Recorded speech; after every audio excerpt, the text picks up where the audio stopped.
I want you to check out the ladies' point of view tonight. It's on fire.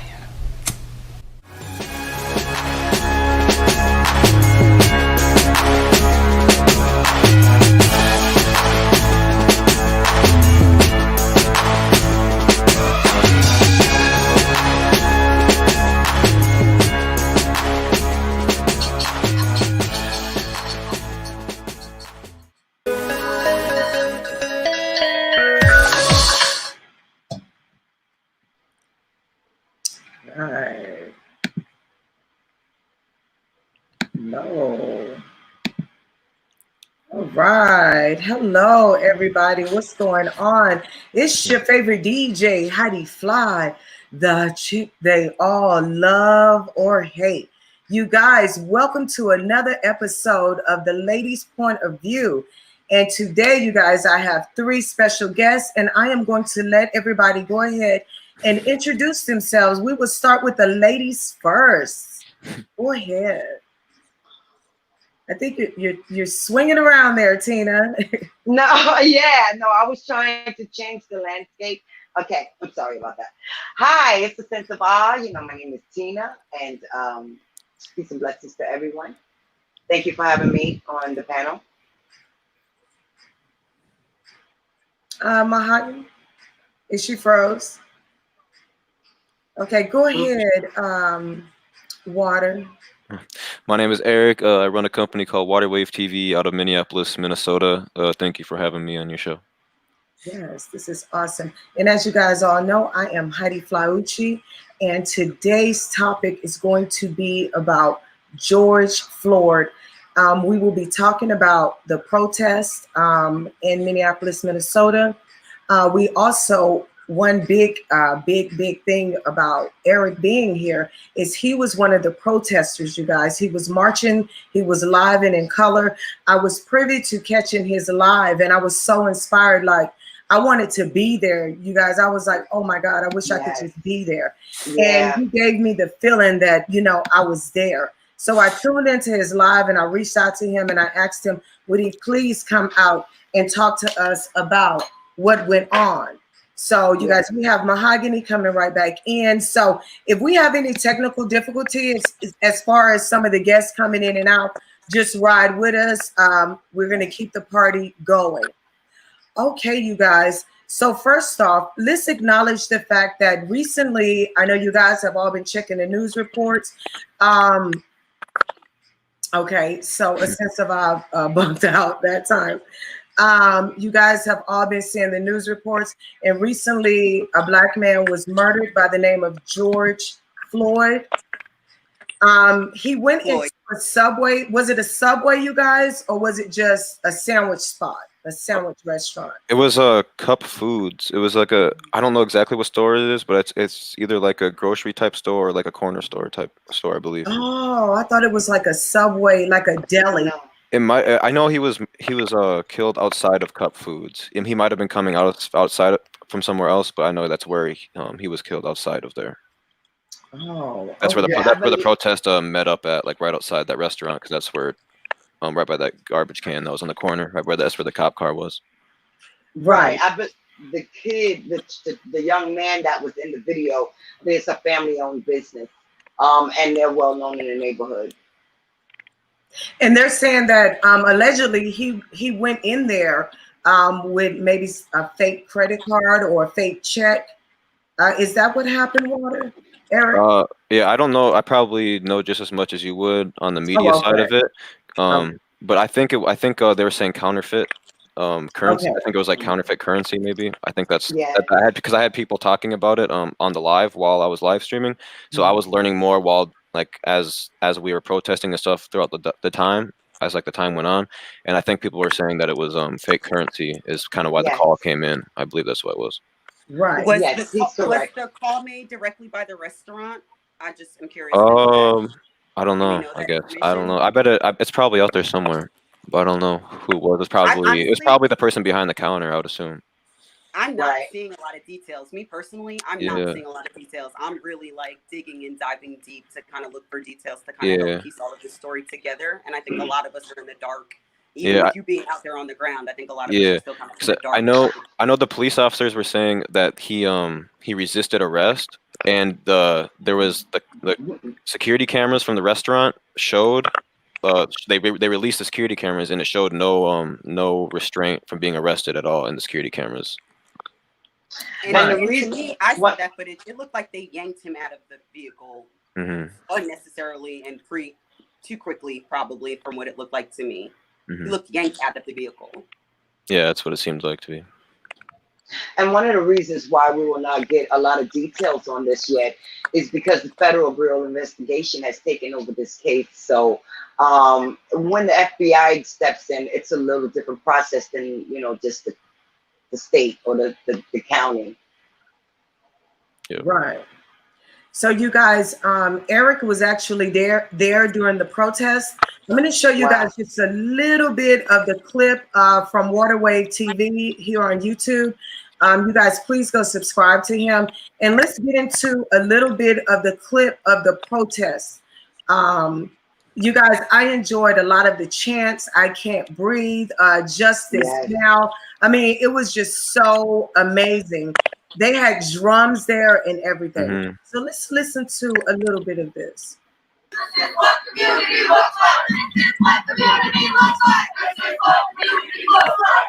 This is what community looks like. This is what community looks like. This is what community looks like. This is what community looks like. This is what community looks like. This is what community looks like. This is what community looks like. And you guys, it was so profound to me because this is one of those protests. This is one of those marches where we sing. Sorry about that, you guys. I don't know what I got. Sorry about that, you guys. It's okay. I don't know where that came from. This was one of those protests that was so profound because you guys, quite often we're always asking, where is our Caucasian brothers? Where is our Caucasian sisters? Will they ever stand up for us? And a lot of times it's been far and few between with all the murders that has happened with the Black Lives Matters movement and just different, situations where innocent Black people have been attacked and murdered, for little to nothing. Their lives meant nothing. And we have been looking for our Caucasian American brothers and sisters to be there. So I felt like this was a good time for us to expose our allies in a positive way, because we are also asking those questions as to why aren't they speaking up? Why aren't they marching out? And this is one of those times where I felt so compelled to reach out to Eric because I just wanted to know so many things. And I wanted to also leave him with something valuable as well, to know that what you did was amazing, even if you feel like it was something small. But one of the things I wanted to ask you is, what inspired you to want to join the protest? So I live with me and my roommates all live together, and we all decided that we wanted to go. The morning of the protest, before I knew there was going to be a protest, my friend, my roommate Kelvin, came in and showed me the video, and right away it was horrific to watch. Like, you don't want to see that. And then I seen people posting that there's going to be a protest, and it was just instantly like, hey, you guys want to go to this? And we all went to it together. So it was just kind of like, it just seemed like the right thing to do, honestly.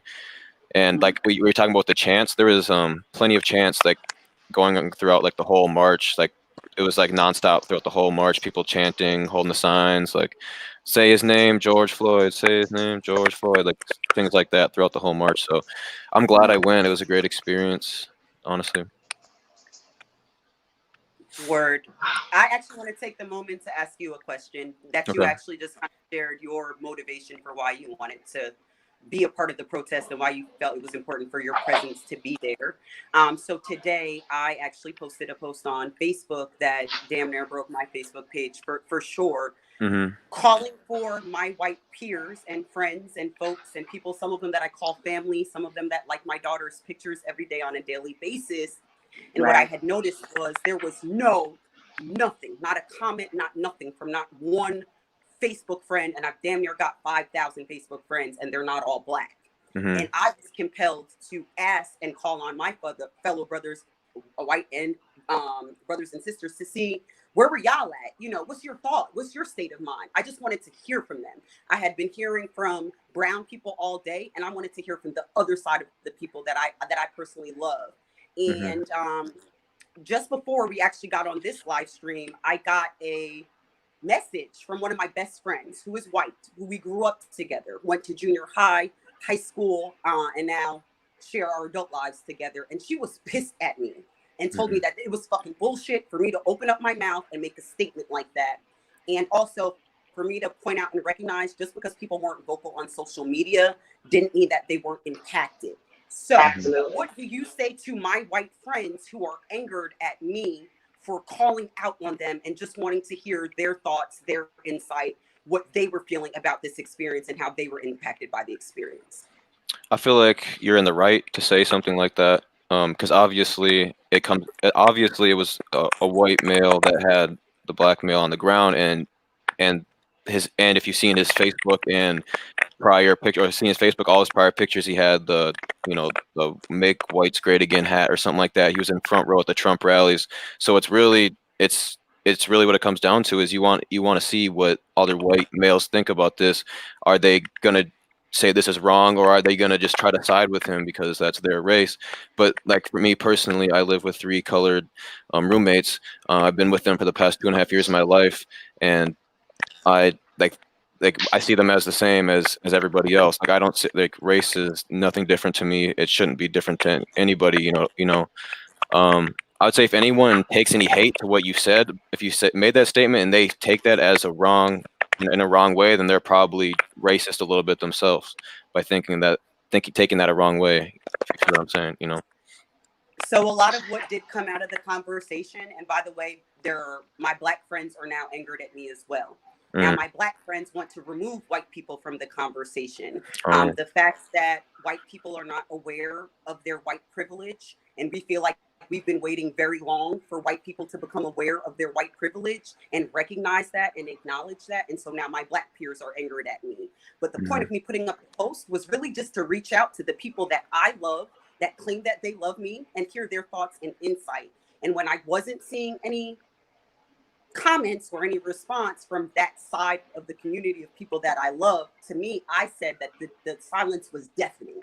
For me, it spoke volumes. Yeah, like they're not pressing it as hard as your other friends. They're not pressing. They're not going that extra mile to post everything they see, to repost everything they see, to make sure everybody knows that this is wrong. Like they might just half do it, like 1 foot in, 1 foot out. Like, it's just you gotta make sure everybody's seeing this. That's the only way it's gonna get better. By the way, there was a dear white friend of mine who I also grew up with from high school who happened to use the N-word in the same thread very comfortably, like extremely comfortably. And then the Black people were like, well, this is what the fuck we're talking about. This is why we no longer want to engage with you and have conversations with you. And my entire intention was to get both sides having the conversation and engaged in the conversation. Heidi, I thank you for this platform so much tonight, and you're so on time. And the conversation is important. We have to keep the conversation going. And I saw actions come from out of the conversation that I initiated today. I just want to put a different spin on something, because it's going to look a lot different for many people across different generations. So across the generations, depending on where you're at, I kind of attribute, especially in a state like Minnesota and a town like Minneapolis, who has historically been known. My husband said it was like one of the most terrible experiences that he had, but we're talking 45 years ago, okay? And a lot of it evolved, and then there started to be a lot of interracial. There was not a lot, but there were some interracial. And then I attribute to all of the cultures that I saw out in this protest. If you notice, there are a lot of younger people that are out there that are white. And that is because this generation is free thinkers, and they're very independent.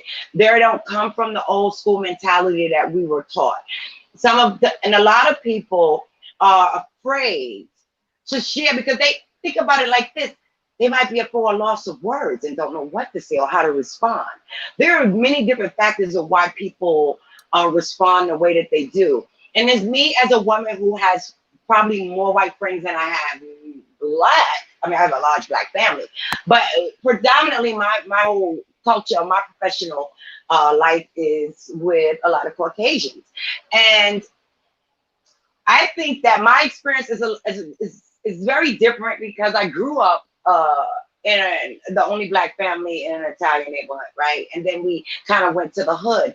But professionally, when I became in leadership and I'm the only African-American leader in the organization, I tend to don't get along with the people in my generation because I can't stand the stiffy, just the thinking is amazing. It's so limited. It's so primitive.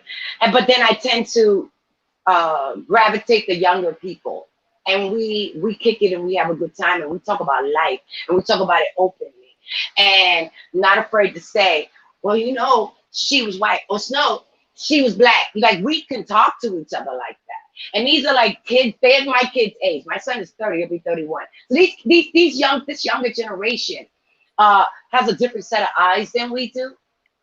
And I think that's what you're going to see. It is the young people who are going to help us out of this situation, I believe. I don't think that enough African-American older people, I have to be careful I say this. I don't think enough African-American people are mentally in a place to be able to address this. When you talk about people my generation and older, they're tired. They're tired because they done been duped since the beginning. And to find out that all of this is a freaking illusion, and to wake up to the suppression that systemically, and don't think that blacks were the only one that were duped. The whites were too. Because as far as they're concerned, they thought we had equal opportunity, right? But we don't. We don't. And we never really did. However, I always believe, I'm a Darwin, I'm sorry, but I believe pull your bootstraps and get up and do what you got to do. And I don't let nobody hold me back. So I don't see it as color. So that is why a lot of times, you know, I've been ostracized by my family and being called a white lover for many years. And that probably was, I've dated, like I told you, Heidi, my husband is the first African-American man I ever dealt with. You understand? So, been in a relationship with. So it depends on the mindset of the person, number one, their personal experience, their perspective, and I believe most of all, the generation they're in. Mm-hmm. Yeah, as you say that, you sound exactly like the person that was preaching at the gathering before the march started. You said almost every single point that he said. That he said a lot of people out here are younger. He's like, I've had a really hard time connecting with the older crowd to really push these agendas, and it's the younger crowd that is coming out to make stuff happen. That's I don't know if I don't think I got the live stream on before then, but I might have had it in one of our videos of what he was saying. But yeah, you basically hit every point that he was talking about in that march.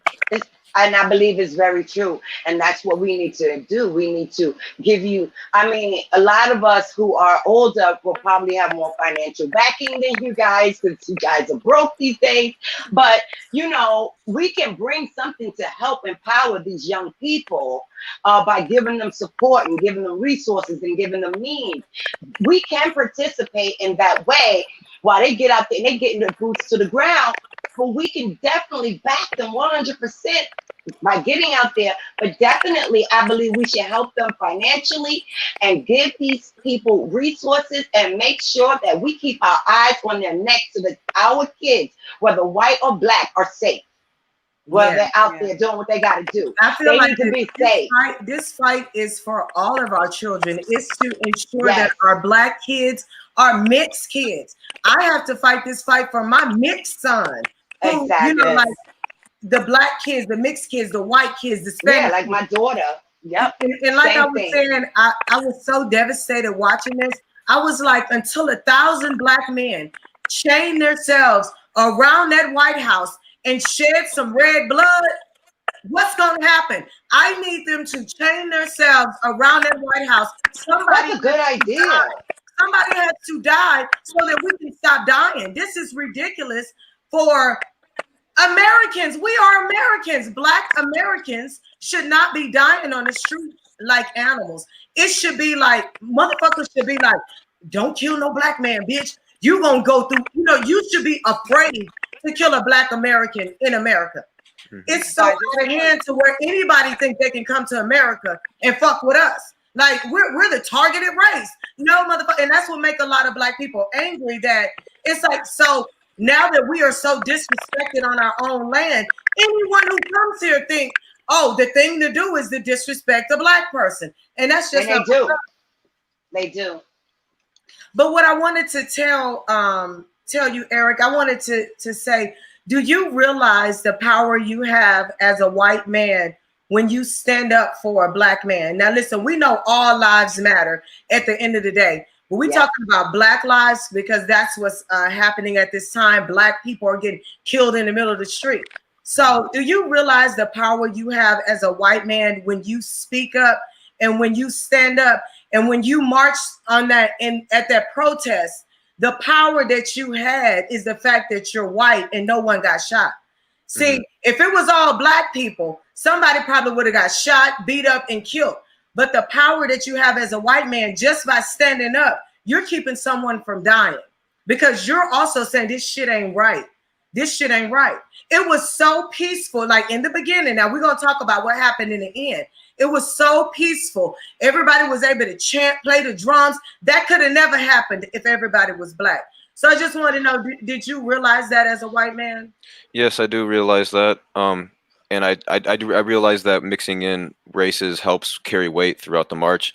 And one good thing that I seen, it was probably like 30% of the people there were probably white, or around that percentage. It was there was a lot. There was a lot of males, females, all different types of ages. Like you're saying, mostly younger.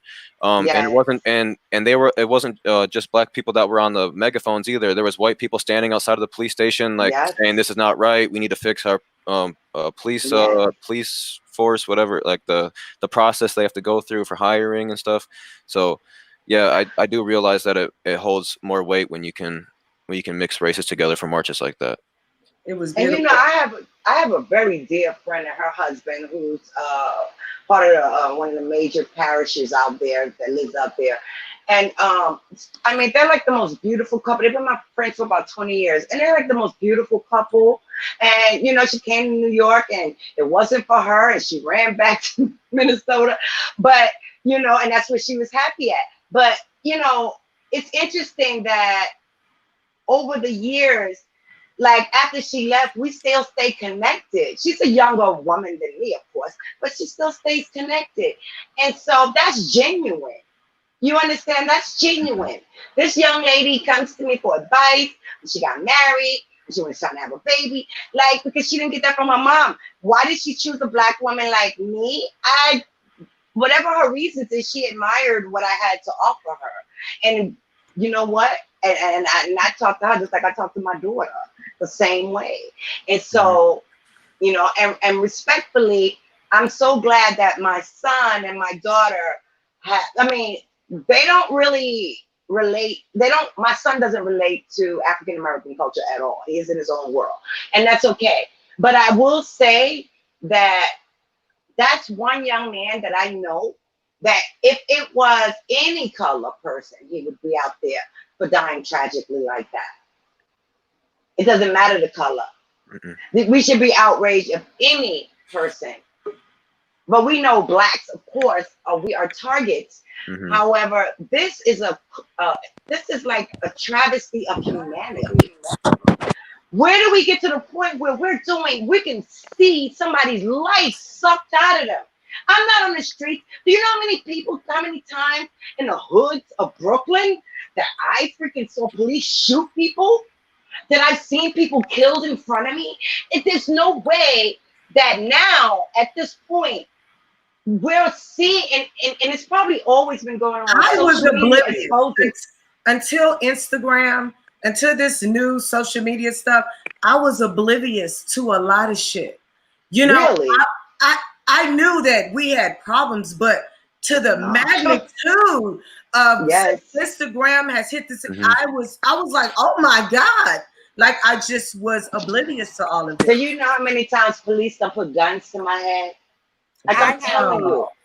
Yes, absolutely. Yes. And I want to give a shout out to Rebel's son, whose mother is going through a situation with the police where she was wrongfully, she got pulled over and she had asthma, and they did not handle her asthma situation, and she passed away. So I want to give a shout out to his son. Yes, he's going through a situation right now with the cops and his mother. Yes. Jesus.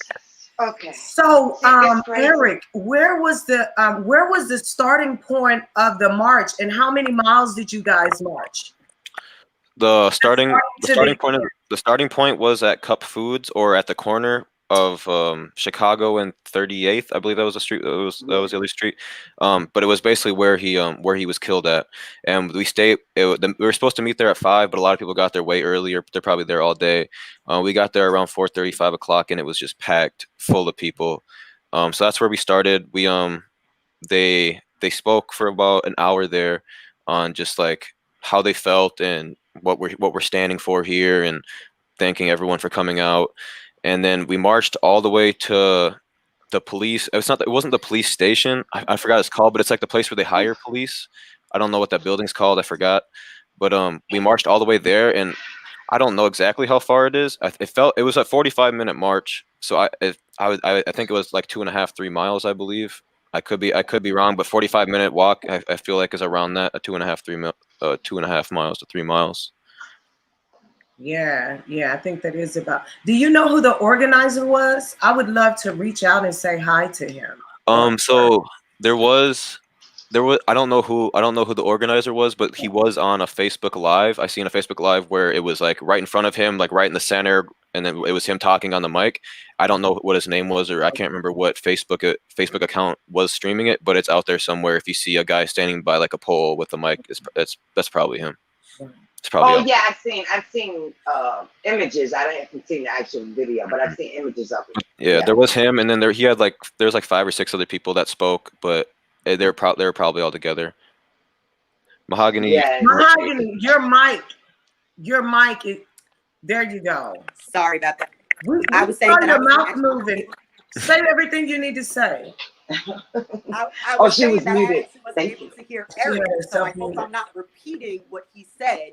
No, go ahead. What I saw is that the organizers did organize via a Facebook page. Like, they came together, created a Facebook page. And Eric, if I am repeating what you said, I apologize. But from the information that I gathered, they organized via a Facebook page, put it together, 1,000 people, and came together to make it happen. Yeah, the Facebook page, I seen it off of just like someone posting it on Snapchat first, but I did see the Facebook page. So it was spreaded even farther than the people that said they were going to the Facebook page. It was spread way farther than that. And you know how people will just screenshot it and post it on Instagram, post it on Snapchat without even saying like they're going. So even I don't know what the number of people that said that they were going was on Facebook, but it was definitely way more than that too. Wow. Oh, Jesus.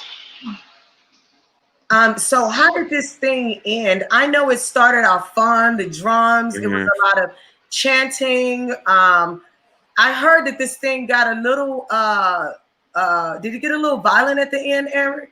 Yeah, I could tell you just about exactly how it went down. Tell me everything, Eric. Okay. Yes. So if we start from the time that I got there, it's like 5 o'clock. We stood at the spot where he died until about 6, and then we marched to the police spot from 6 to about 7 to about 6:45, and did the chants there for a while, and then when around like 7:30 hit around there, so the front of the building is where we kind of all met, but it was such a long line that people were still way back, like on the street, like by the highway still. So not everyone was like there to hear like the peaceful chants. Like they're way in the back. They think that, okay, we're here to just be here. They don't really know.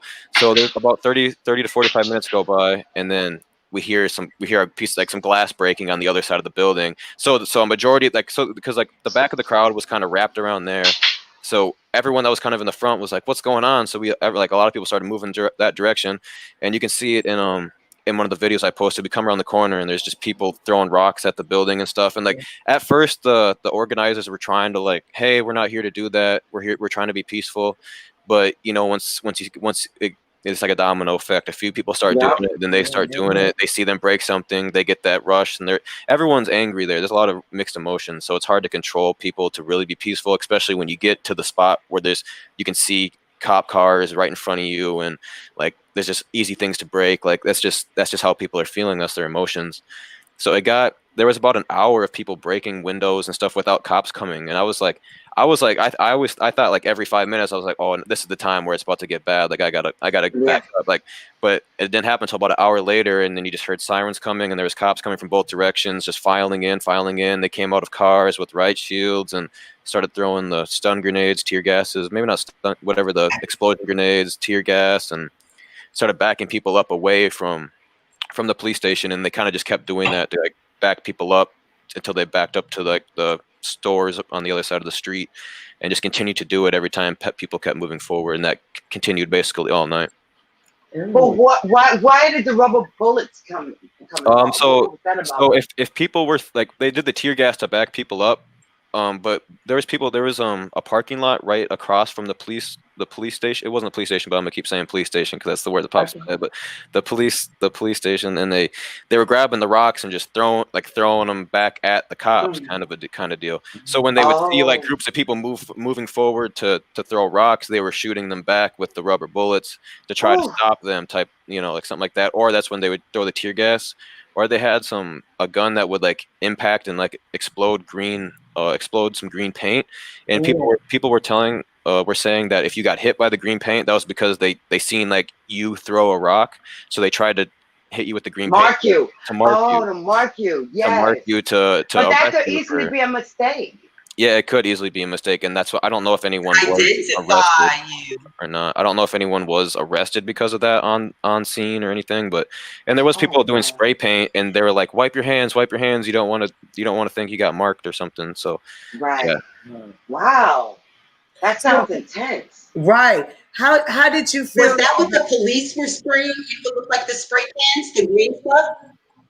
Yeah, they were shooting bullets that would explode to have green paint, kind of like a paintball bullet, but like as big as my fist almost. Yeah. Wow.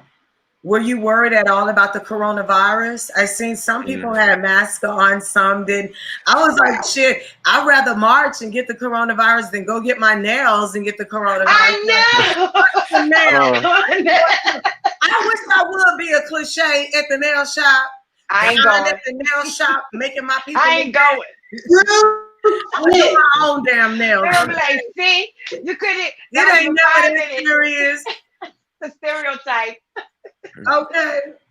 No, so were you worried at all about the coronavirus? No, personally, I'm not too. I think the coronavirus itself is blown way out of proportion. Honestly, it is. Like I know it's like a real thing. I know people are getting sick from it, but I don't think. I think all the precautions we're taking has helped to make sure we haven't gotten really bad. But I don't think it's as bad as everyone thinks. Like I don't think the masks are necessarily like we needed to have them on to do the march, but obviously it's going to help to have it on as much as possible if someone accidentally sneezes or coughs or whatever. Like that's just not good, even if they don't have coronavirus. If they have a normal cold, like no one wants to catch that anyways, you know.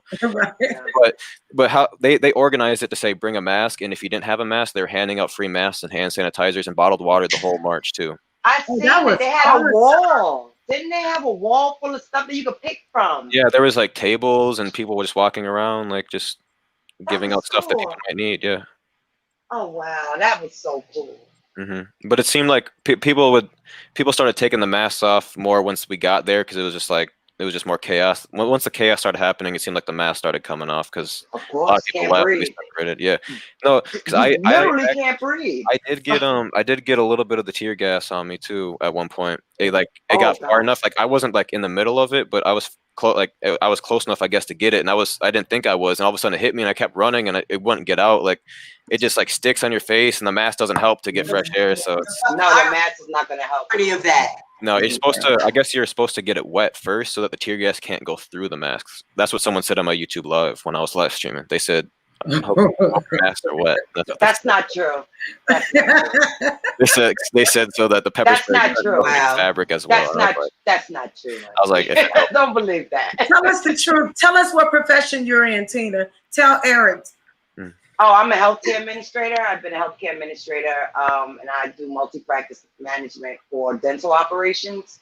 I'm also in OSHA compliance, and but I've actually served in the military, so I know the whole game with the tear gas, and no, that's not true. I also have an essential oils business and bath salt business as well. I like essential oils. Yeah. So yeah, I just joined your channel, so check me out sometime. Okay. I'm pretty new. Yeah, I'm a little tiny little subscriber. Okay. So how do you feel about people?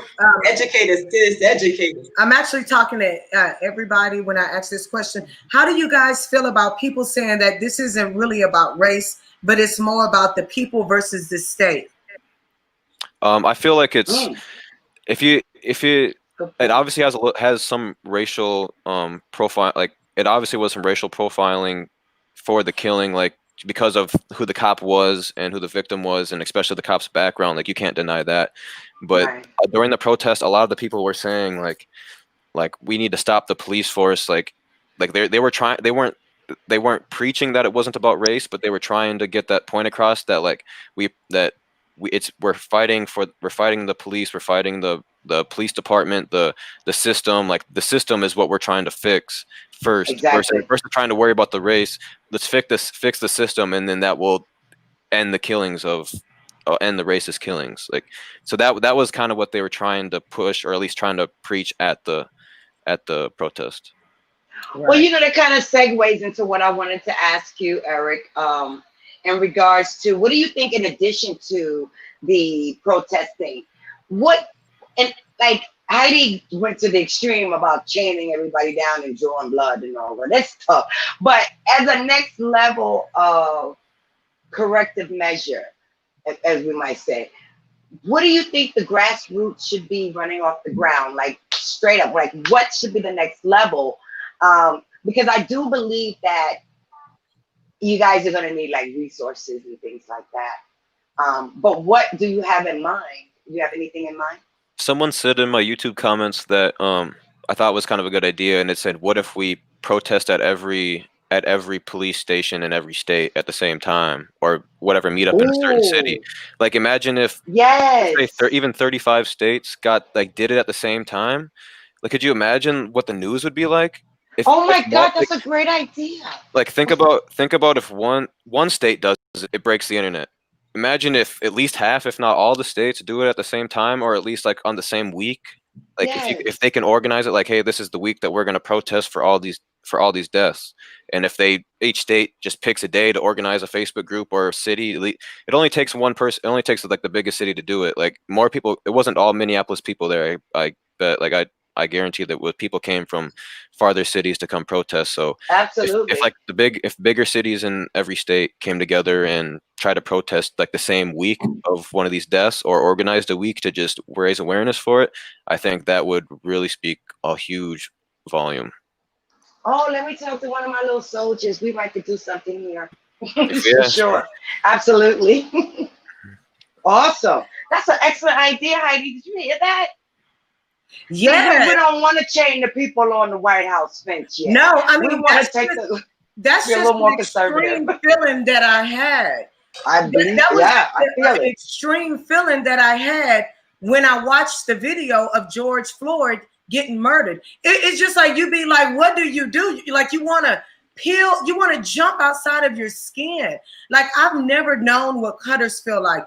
I've never wanted to commit suicide. Eric, watching the murders of Black men, I mean, let me speak to that. It makes, I don't know. So I feel like I feel something. Me being in Atlanta, even after being in Atlanta for the last 11 years, there's still culture shock. Oh, wait, I'm hearing her. I'm hearing her. And so it's like freezing. It's like coming in and out. Freezing.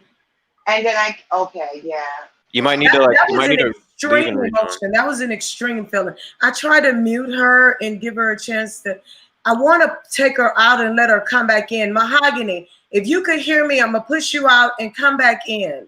You're literally froze the whole time. Just come on back in. I'm gonna text her too if I need to. Okay. And we'll push her back in.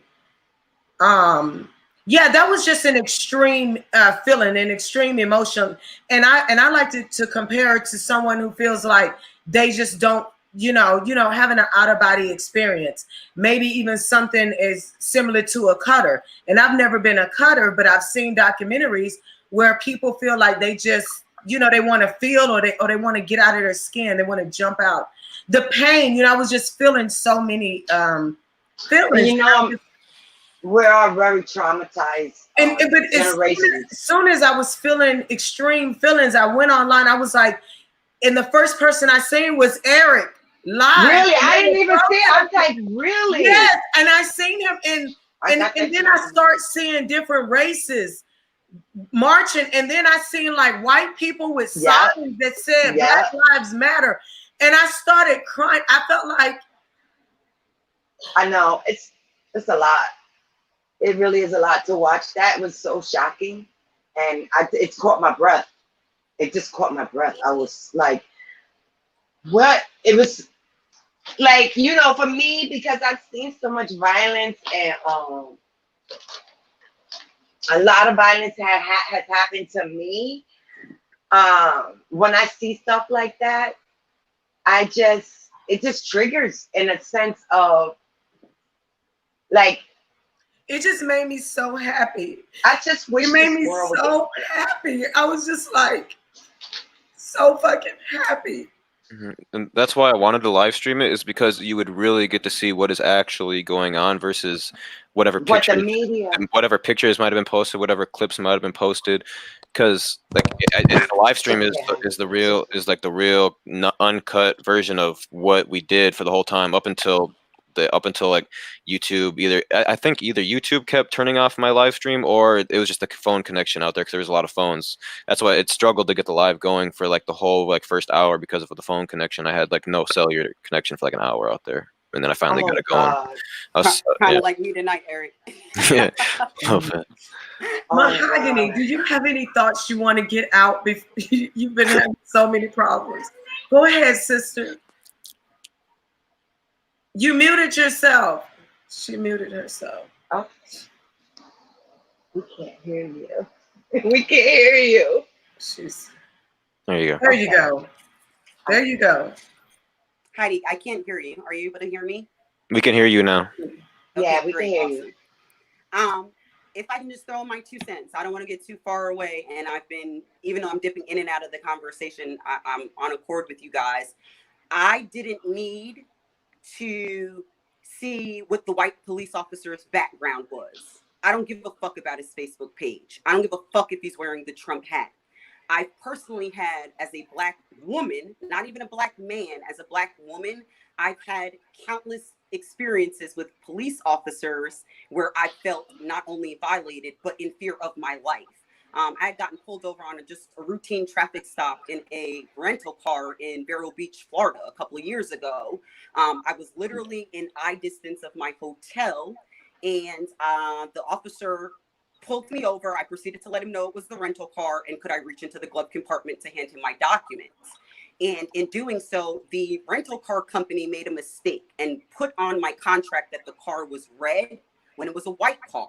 So the cop asked me, is the car stolen? And I said, no, I wouldn't give you the papers. Clearly, it's a clerical error. I wouldn't have given you the papers. And the police officer proceeded to swing open my door.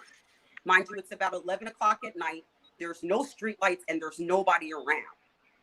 And I remember being in that experience and feeling like, if this motherfucker kills me right now, nobody's going to know it. There was nobody out with their phones. There was nobody around to bear witness to any of that shit.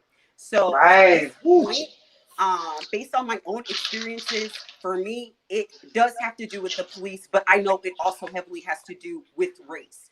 I've specifically been in rooms where white and brown police officers have been out of pocket and out of line and violated my rights. And this is going to take me back to the point I was trying to make about my city of Atlanta and me being a liberal in a very conservative state, where I sat in a room with my roommates, 4 other Black men, And when I tried to speak up on behalf of all of our rights in the room and question the police officers and question their process, question their procedure, and question what they were doing, I had my same brothers, my same kings in the room shush me and tell me to be quiet, that it wasn't my place, because they were fearful of what could potentially go down and happen, and how police so strategically pull our rights from us day to day in and out of the guises of the law. So I didn't need to personally see and know that that particular cop was a racist. I fucking experienced that shit too many times. Exactly. And so what I was going to say about me being a liberal in the state of Georgia, and your idea is bomb in theory. But I know, being in such a very conservative state, mind you, I have white counterparts that I care for very greatly here in this great state of Georgia. But I also know that there is a fear for Black people to speak out. So I know that white people are not comfortable speaking out, particularly in the state of Georgia. Whether that's because they are afraid, they don't want to offend their counterparts in the white community that they have to live alongside, whether they don't want to bring drama to themselves. And that's how white people here perceive our struggles, as drama and an inconvenience that they don't necessarily want to deal with or process. So I love the idea in theory. And let me also say to you too, sis, or whatever, it's not just y'all generation tired. The general consensus that I took away from my Facebook page post today, our generation is tired. I can't tell you how many times today I saw sick and tired of being sick and fucking of being tired. sick and tired. Yes. Yeah, it's exhausting. It's very taxing. Well, Eric, why do you think that? And we do need to do something. Yeah, Eric, being that you are a Caucasian American, why do you think that more Caucasian Americans don't speak up? As far as what Mahogany was saying. Well, I feel like there's obviously some racist people. Like there's racist white Caucasian males, but not everybody is. Just like how there's really bad cops, but not every cop is bad. So if it's like if a racist white male sees this happening, he doesn't want to go out and do that, because that's probably just not what he doesn't believe in speaking out and trying to fix that thing, because he probably just doesn't care. Like he sees that as like, I don't care about that, I'm just gonna just move on with my day, which is awful to see, but that's just the reality of the world we live in. And I don't know what needs to happen for that to change, for people to really flip the switch and realize that that's not the correct way of living, and you aren't a majority of the world. And I don't know what it will take to get the majority that isn't racist to almost go after the people that are being the racist. Like, so Eric, let me interject right there. So Mm-hmm. I'm not inciting violence, but if we start shooting white people comfortably and conveniently and recording it, will people give a fuck then? Is that what it comes down to? I asked my peers on my post, does it come down to we need to enter into a race war in order for things to change? Which, let me just point out again, I'm not inciting that in any shape, way, or form. But is that what the fuck it's going to take? Is really what I'm asking at this point.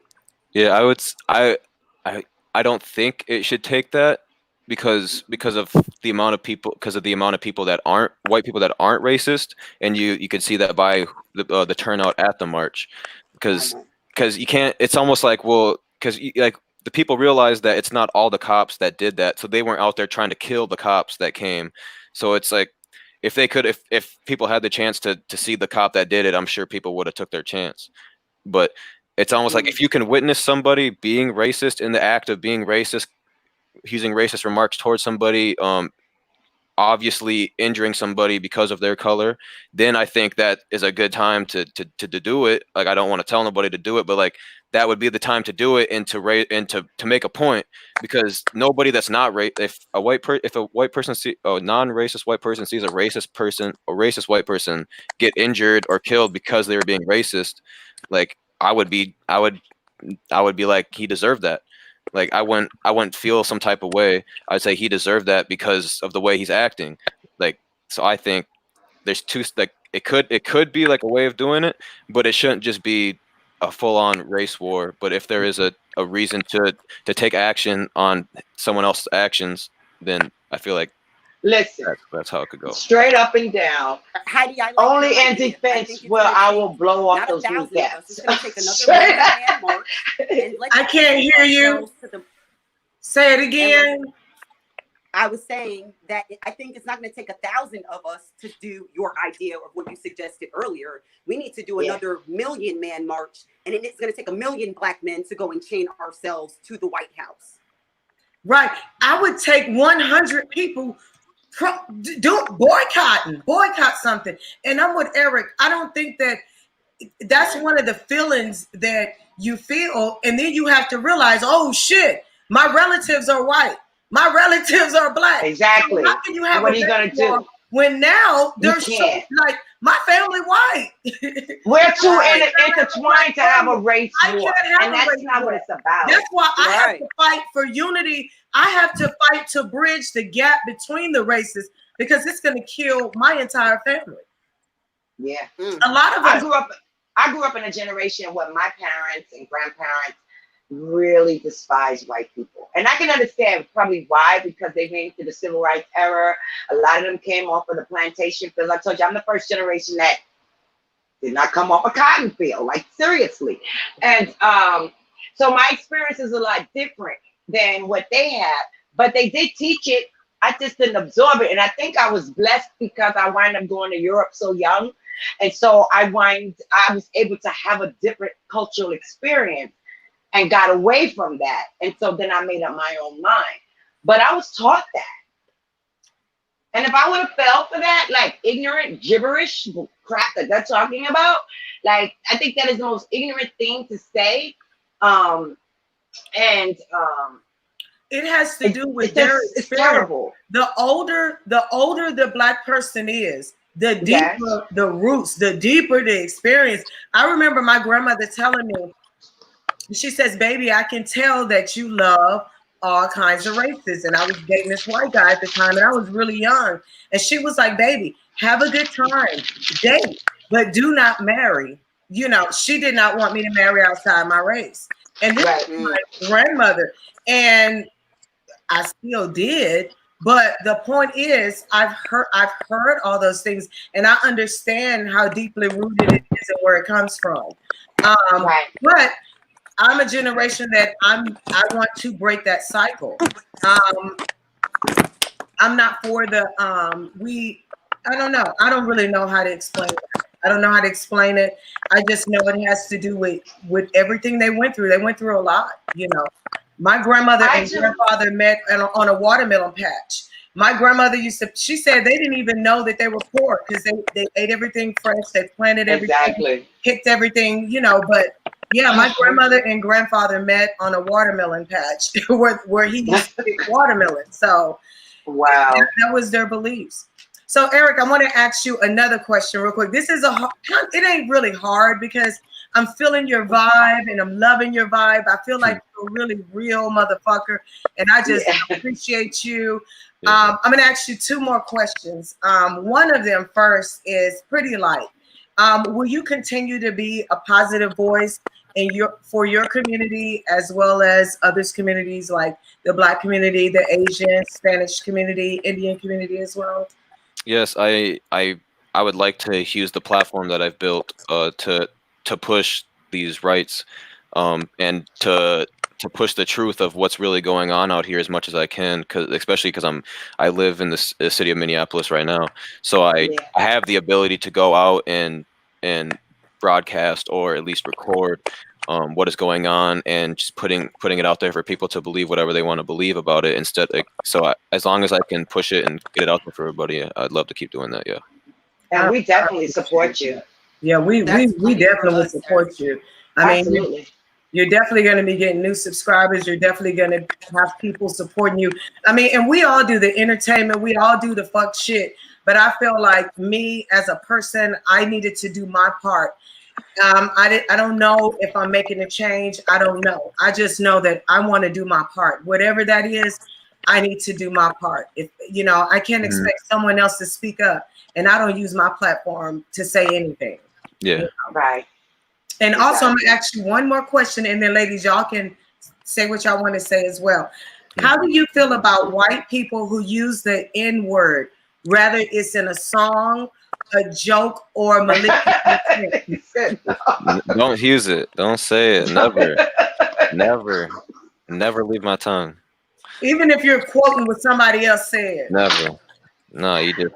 You hear that, Jason? Take a breath. You take a breath during that point of the song, and you get ready for the next verse.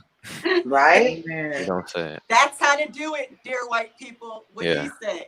Don't say it. Mahogany, did you have anything else you wanted to say?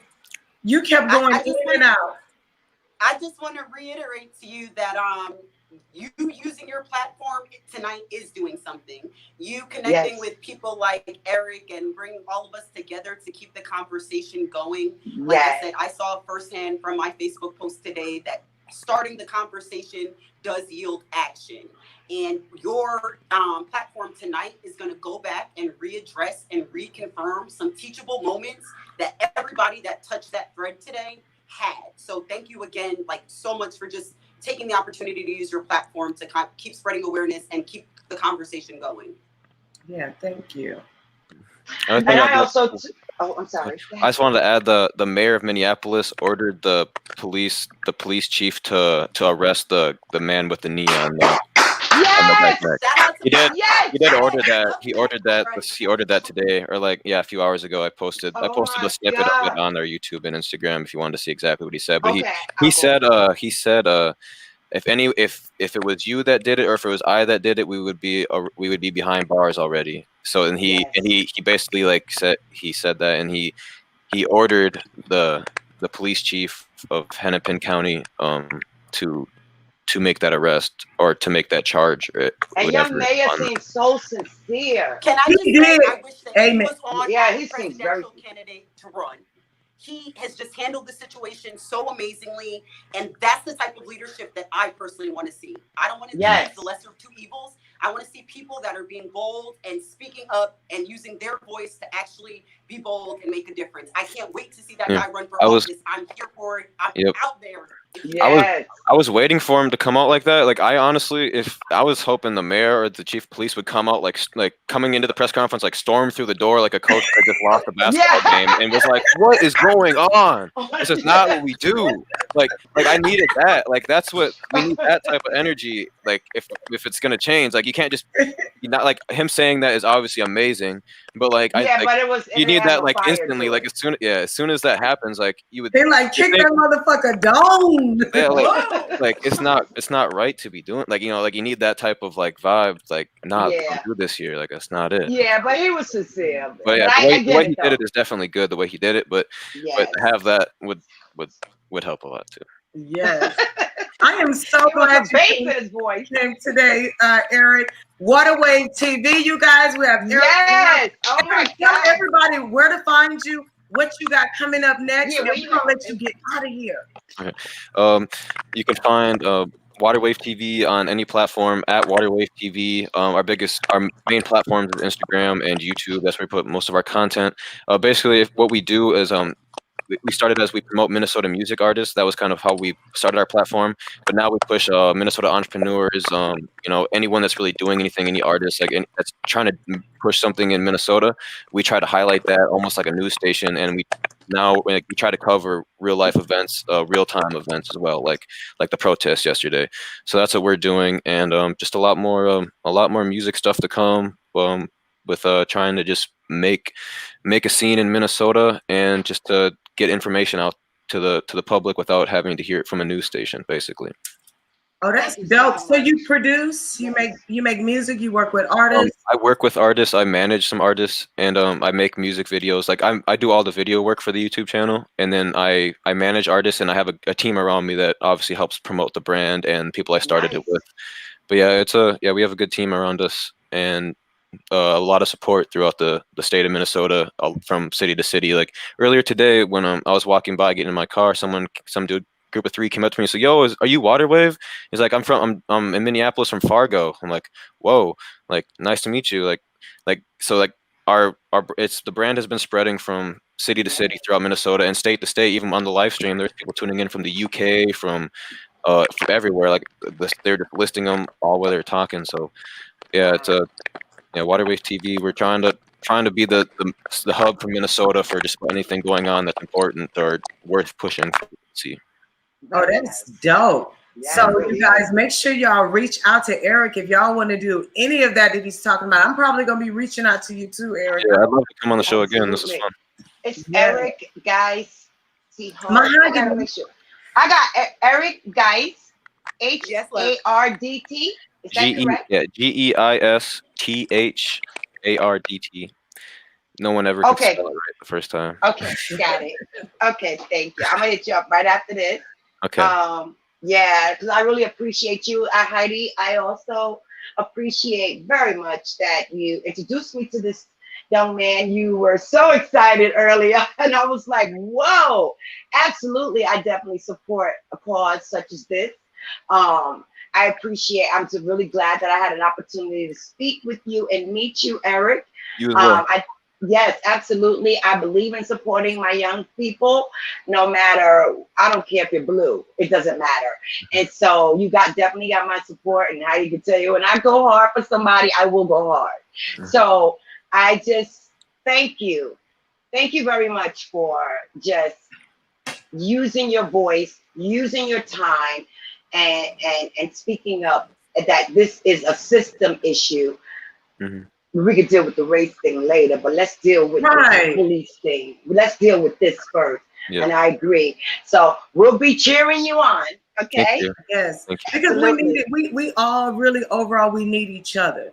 It's we do. Work if anyone feels left out. It won't work the way it needs to work. Everyone must feel welcome and needed, and have a place to belong, Just like Black people got to quit denouncing being American. Like, enjoy the fact that, everybody wants to be American. And I'm always, telling, like, a lot of people are like, fuck that. I don't know about that no more. You're American. I'm not giving up my American citizenship. Like, almost did twice. The Africans don't even close us like that. So I'm just like, okay, what is the alternative? Go to the UK. My people shed blood. We helped to build the land. With all the forefathers, they did what they had to do, and America is a great country. I just feel like the future is going to make it even better. Like the Bible say, the youth will lead the way, and just like you were saying, how it was a lot of young people at that march, at that protest. And it's just like, I really believe that like the youth is going to change things because they're not listening to those old ways. They've lived in the house with these parents. They don't even like their parents half the time or believe in the shit that they're talking about. So I do feel like this was an eye opener, and it made me feel like there is hope for change. Definitely. She's so kind. I'm a little more radical than that, but she's so kind, Heidi. No, she said that very nicely. No, I'm just a little more radical than that in regards to, we're all in this together, but we have to clearly understand what we're up against. And this is not going to be an easy process, and lives will be lost. We need to understand that. If this is going to have a impact, it's not going to only be Black lives. It's going to be a lot of different lives. Like just like today, there was all the young ladies that had milk all over their face and was trying to cool down the tear gas. They were white. Most of the people that I seen got tear gas were white today. So no one's exempt when you're standing up for this cause against a corrupt system. And I'm a little more radical. I'm not going to say it on your platform. I'll use my platform as far as how I feel about America. I'm gonna leave it at that. Okay. Okay. Because this is your platform, so I'm gonna be respectful. It's okay. Well, thank you guys so much for joining. Thank you. Today. Thank you all in the chat. Thank you to all the content creators, to all my subbies, all the flight attendants, Flyucci Plane Gang. Thank you all so much for joining me. This was just an exclusive. It was something that was well needed. And you guys, Eric, I'm just so excited. It was like I just seen him marching, and now he's here talking to us. And I know, that's amazing. I'm so honored. I feel honored for being on. This is the first time I've done something like this. Really? Really? When you said join some, I mean, I've been on other people's podcasts, but not a live one. I guess like to talk about like issues. Usually it's just like usually it's just like about my business, but I like this. It's a little different. Like thank you. You got to get off into your StreamYard. You didn't even know how to get your your Snap Super Chats. No, I know how. No, it just takes a while. Like it takes like 14 days. Oh yeah, it does. Yeah. Oh really? Oh wow.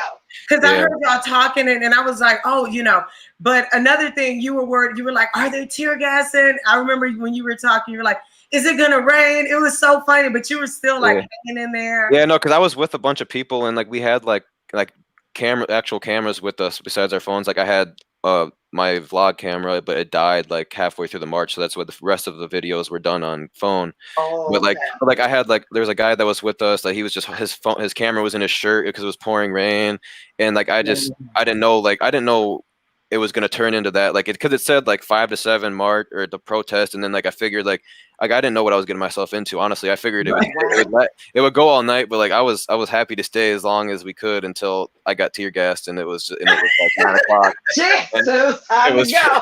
And my friends got it worse too, and they were ready to go in the car. Yeah, I could tell this quick little story. Yes. They were at I came with a few friends, and another one pulled up late at the spot and parked right across the street at the Arby's. But that's where a lot of people were running to, like to get away. So there was a lot of people like around his car. So they got in their car to leave to like go get my friend's car to come back because he parked at the beginning spot. So as they got in their car to leave, a tear gas bomb came and landed right in front of their car and the group of people. So they drove over it and it flooded their car. So they were. Oh my God, that's crazy. So they somehow they got to the gas station down the street. Like the guy, like they said they could barely breathe in the car. Yeah. So they got to the gas station down the street, got a gallon of milk, and there's there's a video on the most on like the video where they're dumping the milk on their face, like just like how everyone else. That's what that was about. Yeah, when it was when they were supposed to, so they got hit. Yeah, so that was a story about the tear gas. So he got it bad. Like I was on FaceTime with him, wondering where he was, and he answered the call, and he was just like he could barely see, and he started gagging. God. He started like gagging. Is he okay now? Yeah, he was fine. Because I know it burns for a couple of days. Yeah, no, he was fine after getting the milk poured on him, I think. Yeah, well, make sure you give him a shout out from Waterwavetv because that shit is gangster. He took some tears and shit. Yeah, he's one of the team members. Driving with tear gas in his eyes. Man, if they have a march in Georgia, I'm gonna be out there marching. Yeah, San Diego area too, but I doubt it because there's not too many of us here. Thank you for subscribing, Queen Riri. Thanks for subscribing to Waterwave. Seen that in the chat. Yay. Yeah, so I just jumped over there. So I'm going to head on over to his side of town and see what's going on over there and have me some dinner. It's like 6:30. I'm having a late dinner. So I've been honored. Yeah, this was awesome. So you guys, thank you for joining me. And you guys, remember, no matter what you do, take Christ with you and you will make it out. And holla at your girl. I'll be sure to rock your planet. I'll see you for more episodes of Ladies' Point of View. And I'll see you guys at my regular scheduled program, Heidi Podcast. Bye. Love you, Heidi. Bye. Bye, Eric. Bye-bye. Bye, Eric. Bye, Sense. I want you to check out the Ladies' Point of View tonight. It's on fire.